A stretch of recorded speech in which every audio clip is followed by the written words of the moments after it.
صف و صف، پیر و جوان، متمدن یا آمد از قعر زمان. همچنین برادران اخوان، اهل کوچه، اهل بازار، همه صف در صف بودند.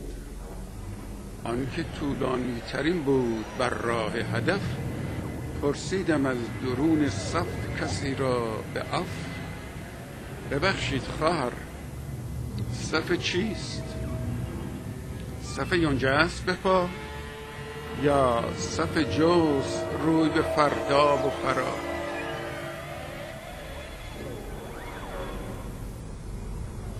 با کمی خشم و نکوهش بگفتا نه برادر، صف جو نیست. صف جو کمی بالاتر، صف یونجه نیز کمی پایینتر. با گذر زین رنگین گذر، بر آن مناره رو به قدر، که فتاده است از راه ظفر. صف یونجه همانجاست.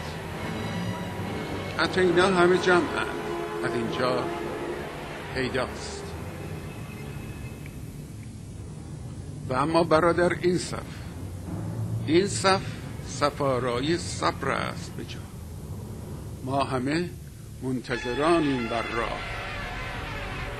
پرسیدم ببخشید خواهر، منتظرانید از بحر ظهور؟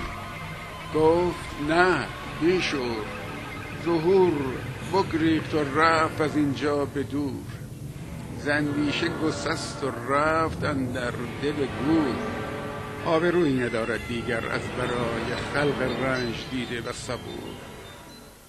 ما همه منتظرانیم بر راه، تا بیاید آن کذاب، هماخور چارپایان و دواب. تا بیاید آن توی گشته ز باد، که نام او چندش را آرد به یاد.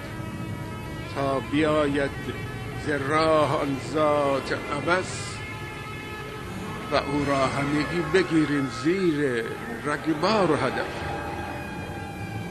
و به نوبت بکوبیم بر سر آن کل کوک، آن تهی مغز پر حرف چو خوک. آن رئیس جمهور منصوب به زور، آن رئیس جمهور باخته و بور.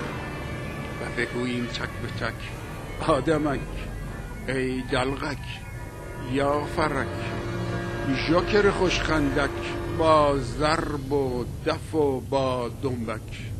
خاک دو عالم بر سرت، وان حاله شرم آله که تاجی است، و نشسته است بر دور و برت.